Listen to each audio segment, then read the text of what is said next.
Welcome back to the Mind and Money podcast. I'm Sherry, a financial coach. And I'm Val, a financial planner. And today we are talking about credit cards 101. Speaking from experience, when I was, I want to say 18, I walked into my RBC branch and I was depositing something.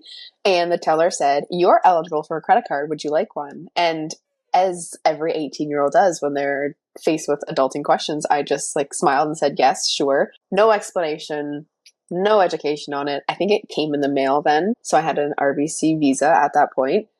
No idea how it worked, how to use it. It just appeared then on my online banking as well. So what we're doing today is talking about all things credit card for that person that walked into the branch and really should have had this lesson beforehand. It really is crazy how they dole out credit cards to young adults. Like they're on college and university campuses, just giving them out to basically anybody who's willing to sign up for them. And sometimes they're like, get a free Frisbee if you get this credit card. And lots of promos too, like get 0% interest for 6 months. They're encouraging you to not only sign up for a card, but then you already have one, trying to get you to sign up for another one. And yeah, the lack of education that comes with it, the brochures that come with it that are just such tiny print with so much information that nobody's ever reading.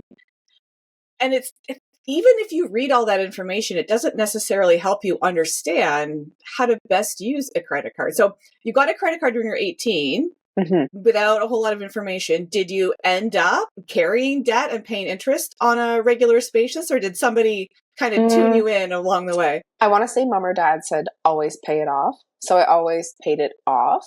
There was years in college for sure that I did because I leaned on them as tools, right? Because they're a tool that we need to build our credit, but they're also a very dangerous tool. It's like the chainsaw. It can do a lot of good things. It can do a lot of damage if used improperly.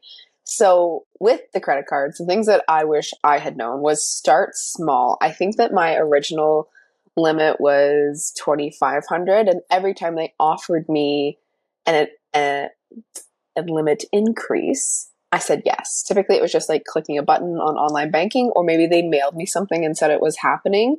So I was like, yes, of course, I want to have as much credit limit as possible on my credit cards. I think by 25, I had close to $30,000 to $40,000 between a couple different cards, which is like mind blowing. And yeah, lots of people believe the higher limit, the better. Mm-hmm. And in some cases that is true. But I think before, I don't know when this changed, but they were able to increase your credit limit without even asking. And now that it's a requirement that they get you to approve it versus before they're just like, well, this person's paying their bill or this person's getting close to the limit. They could use a little more room and pay us more interest. We're going to increase that. So let's start right back at the basics with what's the difference between a debit card and a credit card? And this, I think, is more confusing now than ever before because I think every single debit card that I have has a Visa or a MasterCard symbol on it. So it's a combination debit and credit card. You can use it online to purchase things like a credit card, but the difference is that the debit credit card actually takes the money right out of your bank account right away, where the credit card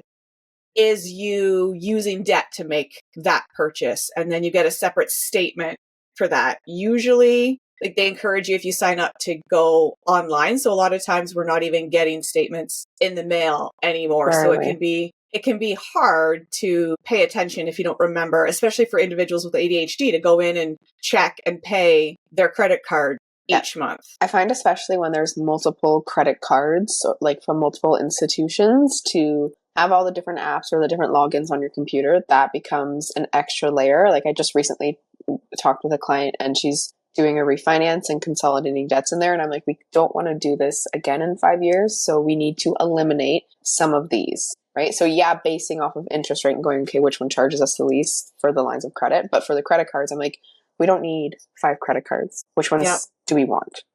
/need. Which ones make the most sense to keep and which ones. And then also if you're thinking about closing accounts, like which credit card have you had for the longest? Do you need your credit score to be at a certain level anytime soon? It's a consideration.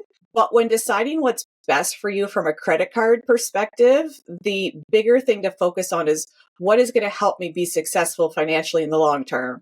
And if 100%. closing your oldest credit card is going to help you do that, like screw what it's going to do to your credit score, because that can recover. Yes. But if having 5 credit cards leads you to having 5 credit cards that are almost maxed out and you're carrying a lot of debt, that's more detrimental overall, but also to your credit scores. So what else do you wish you had been told about a credit card very early on? I think the aspect that, like, yes, the debit Visa, that's coming from your account, where the credit card is, you're borrowing that money until you pay it back.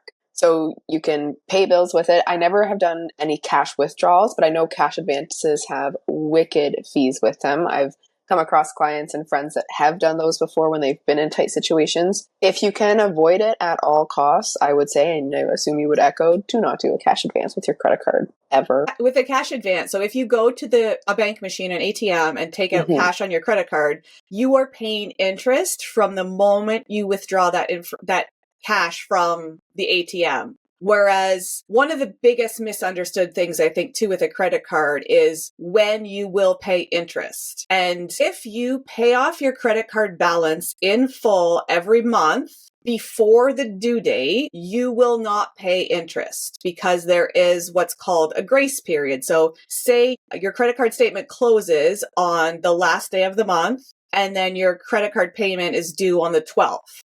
As long as you have you started the month by paying the previous statement off in full, as long as you pay it off in full before the 12th, and we've got to allow for some online transfer time to happen, which is generally, I think, 2 to 3 business days. The more wiggle room you can give it, the better. But as long as you're paying it off in full each month, you will not pay interest unless you're taking those cash advances. But lots of people think that you're paying interest all of the time. And if you are carrying a balance month to month, you are paying interest all the time. You've got to fully clear that debt each month to avoid interest. And it can be really helpful in situations like, say you have a benefit plan and you go to the dentist and it costs $800 and you put that on your credit card.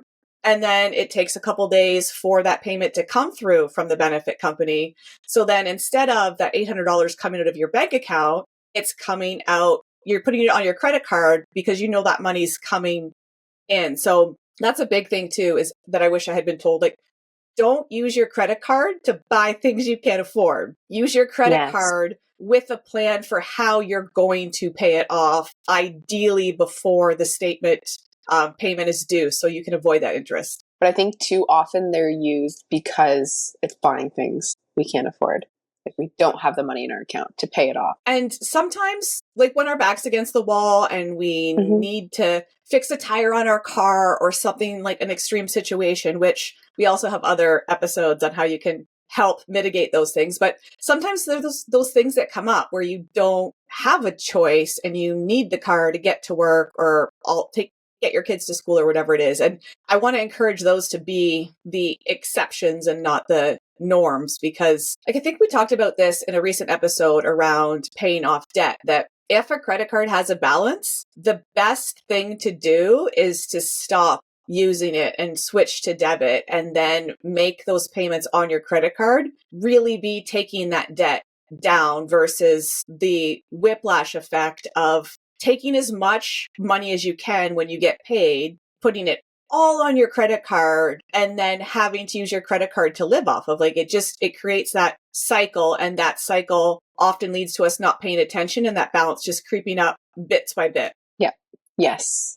So when it comes to the definitions around a credit card, your credit limit, that's the maximum amount that you can borrow. So as we said, start small. You don't have to take the advances when they come to you. If they send you that letter or that notification, you don't have to say yes. The minimum payment is the smallest amount you need to pay monthly to avoid penalties. I can remember my dad saying, he was like, never be in the position when you are paying just the minimum on those credit cards, because you're avoiding penalties, but you're still incurring the interest charge if you're just paying the minimum payment. Yeah. And one of the things that Canadian credit card companies have had to include on statements for quite a while now, like at least a couple of years, is how long will it take you to pay off your current credit card balance if you only pay the minimum payment? And don't add more transactions. Like, don't build it up higher. Yeah. And some of those, like, it's scary. Like, you're going to have this debt for like 25 years if you just pay the minimum. And like, you're going to pay for it over and over again because the interest is going to make the cost of that thing go up so much more. So, and one thing too about credit limits is, yes, there's a limit. So say you have a credit card has $1,000 limit, but you go and charge something and it makes it like go over your limit. So say you're at $1,010 that you owe. The credit card companies will allow this in many situations to a limited amount, but as soon as you go over your limit, if they let you, every credit card company is going to be a little different.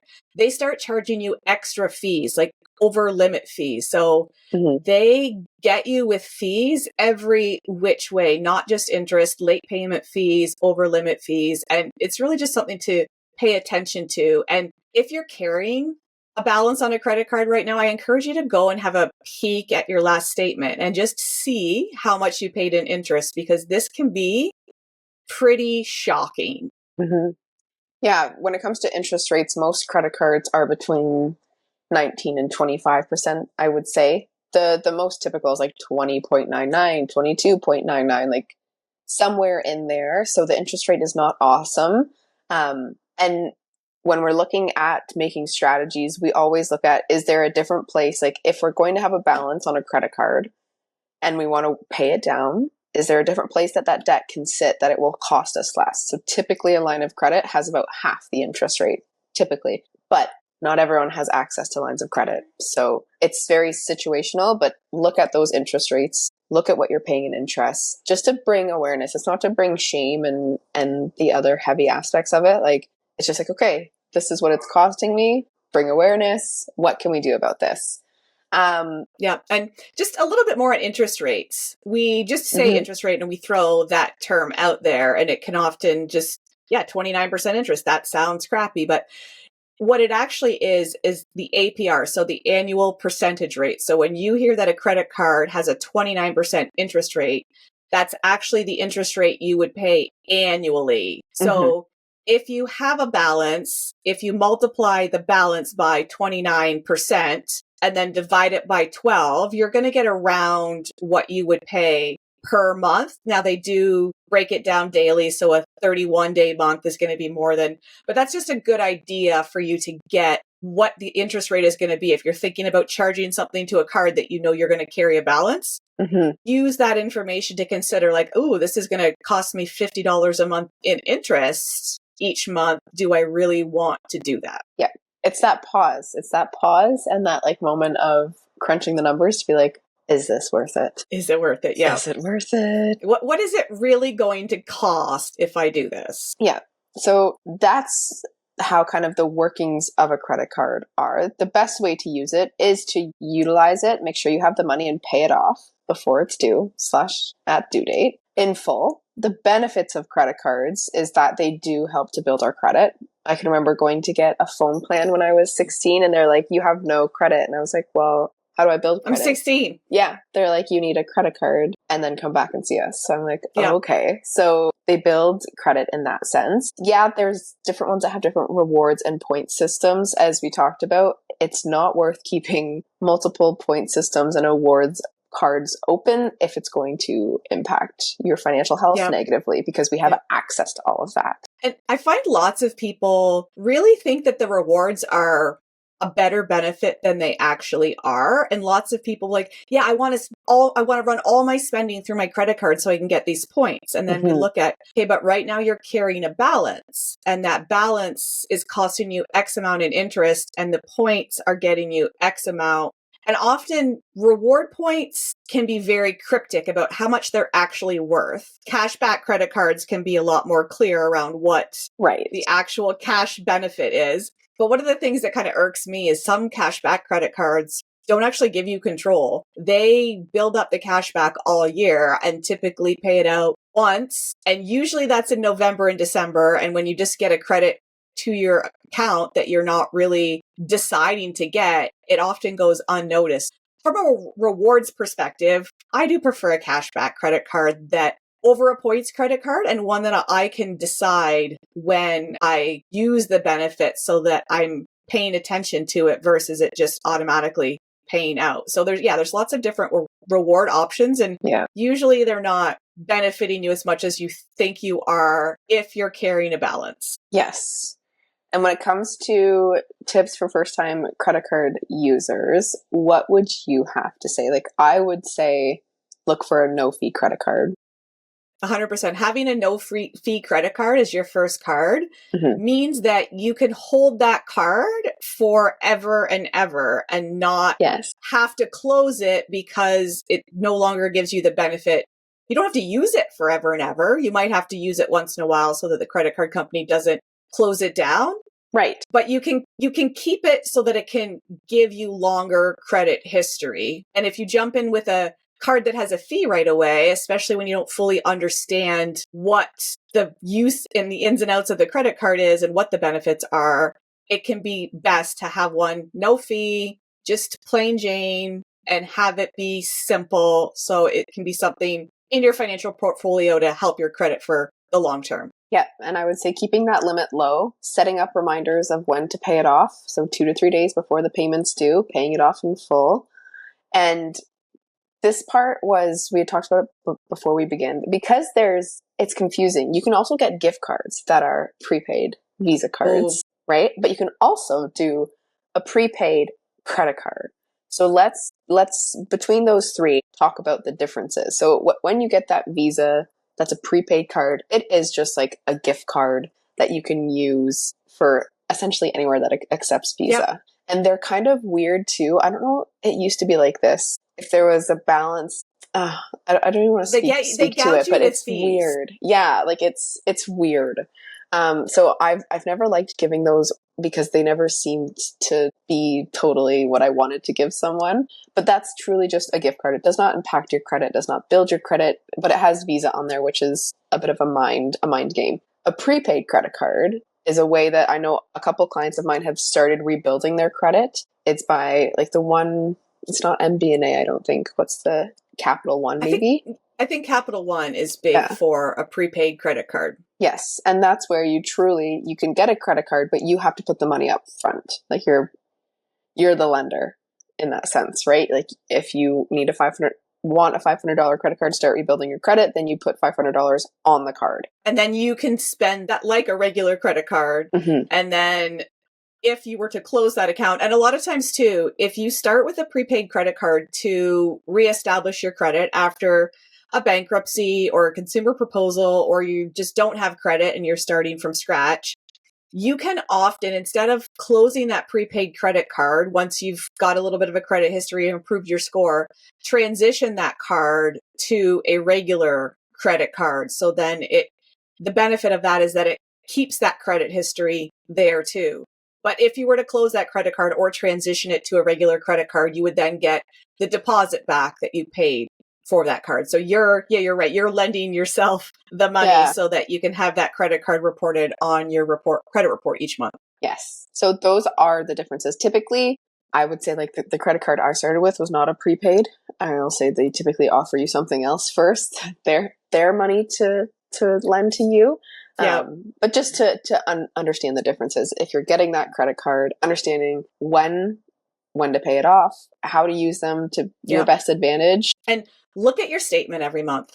Whether it's online or you get it in the mail, look at your statement every month, because there's credit card fraud out there. There are companies that have errors. So I've been in both situations where a credit card has been charged fraudulently by somebody else. And also once I went to a hotel and I paid for it through an online booking site, but then the hotel actually charged me too. So I was double charged. So just keep an eye on it and make sure that the transactions are all yours. And then if they're not, if you notice errors or transactions that aren't yours, so if there's an error, so what I did in the hotel situation was I called the hotel. I'm like, check this out.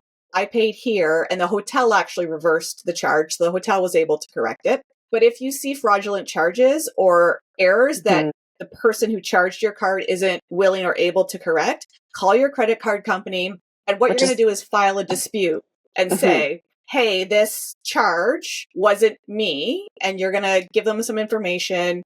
And often they can tell you how long it's going to take. Sometimes it takes quite a while to get the credit on your account, but generally they investigate and then they'll credit your account. And I've never had a situation where they didn't credit my account. So just know that if you see things on there that don't belong to you, raise your hand. And checking your statement regularly is going to make this easier, because if you're trying to dispute something that's months old, you might get pushback and not be able to actually dispute it. Yeah. The other piece too would be, and I want to say the number's on the back of your card. It's not that hard to find. Just flip your credit card over.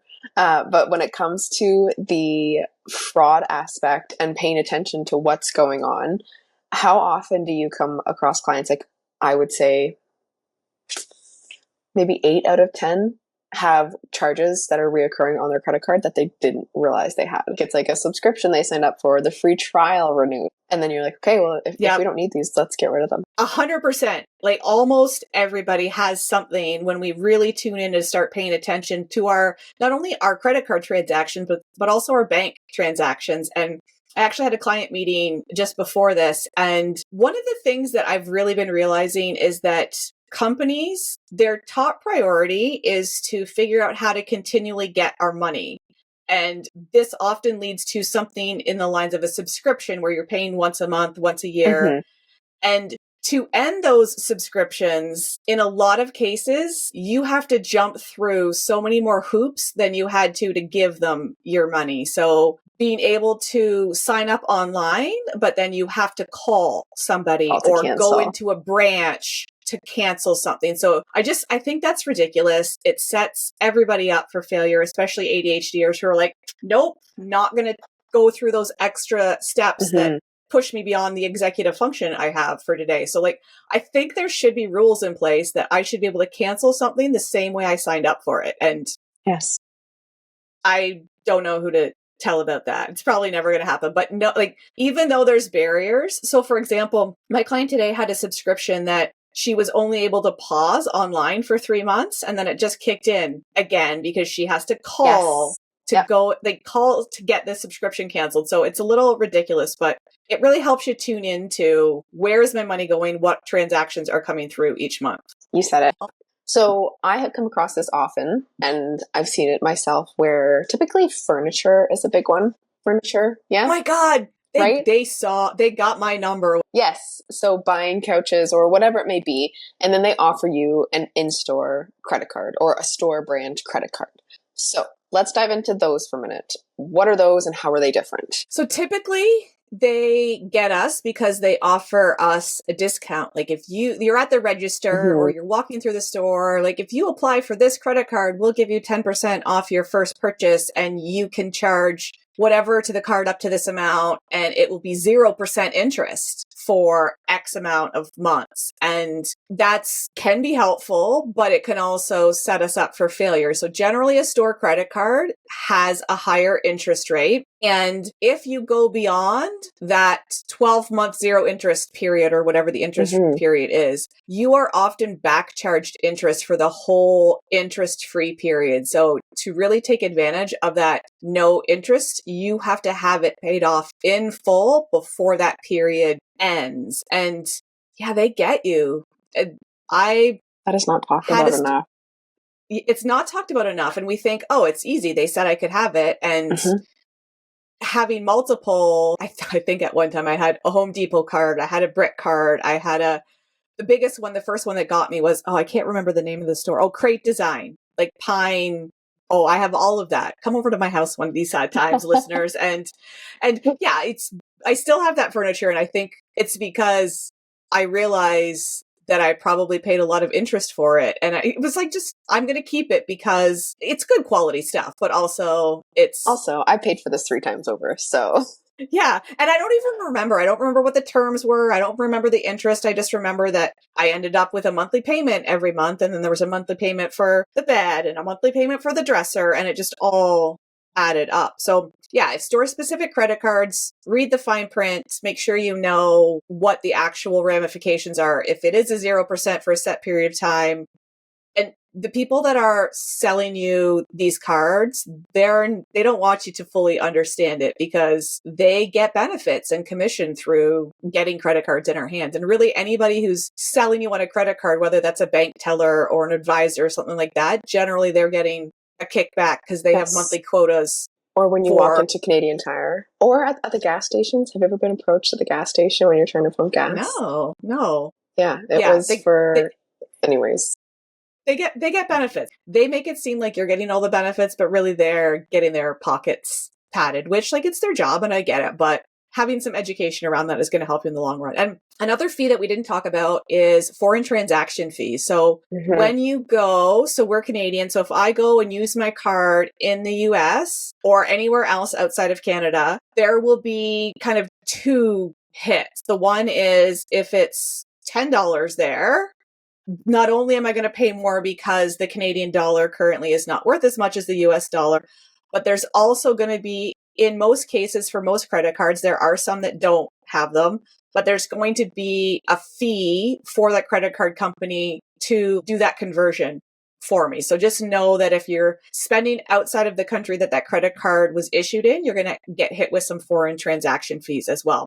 And then just want to finish it up with a few myths around credit cards. And the big one that I see all the time that really burns my ass is that it helps your credit score if you carry a balance on your credit card. I can hear it in your tone. It's complete bullshit. But here's where here's where this myth comes from. Part of what makes up your credit score is your utilization rate. So your utilization rate is how much of the credit that you have available to you are you using. So if you have $1,000 credit limit and at the statement closing date, which is the only time your credit utilization matters. So the day that your statement closes, that's what's reported to the credit bureau. So on that day, you're using 10%. So your utilization rate is 10%. And ideally, we want to have it be over 1%, below 30% for sure, but ideally below 10%. And if you have 0%, so if you've just paid your credit card off in full just before the statement closing date, not having a utilization rate or having a rate of 0% can have a small negative impact on your score, because the credit score is a score of how well you're managing using debt. And if you're not using it, that can have a small negative impact on your score. So generally we want there to be a small balance on the statement closing date of your credit card. But then, like we mentioned before, if you pay it off in full before it's due, that is not going to hurt your credit score. You are going to be fine. And even if you're paying your credit card off like every week, and sometimes there's a 0% utilization rate reported, that's going to be okay too. It's like drops in the bucket in the big scheme of things. Yeah. Yeah. But to have a utilization rate reported, you do not need to carry a balance. That is trash. And then, closing a credit card will increase your credit score. In most cases, closing a credit card, the longer you've had it, it will actually hurt your credit score. If you have a credit card that you've had for 10 years and you have one that you've had for 1 year, closing the one you've had for 1 year might actually improve your credit score, but closing the one you've had for 15 years is probably going to hurt your credit score. But overall, focus on long-term financial health and what's going to make the most sense. Last myth is that, and this is myth-ish, is that all credit cards have high interest rates.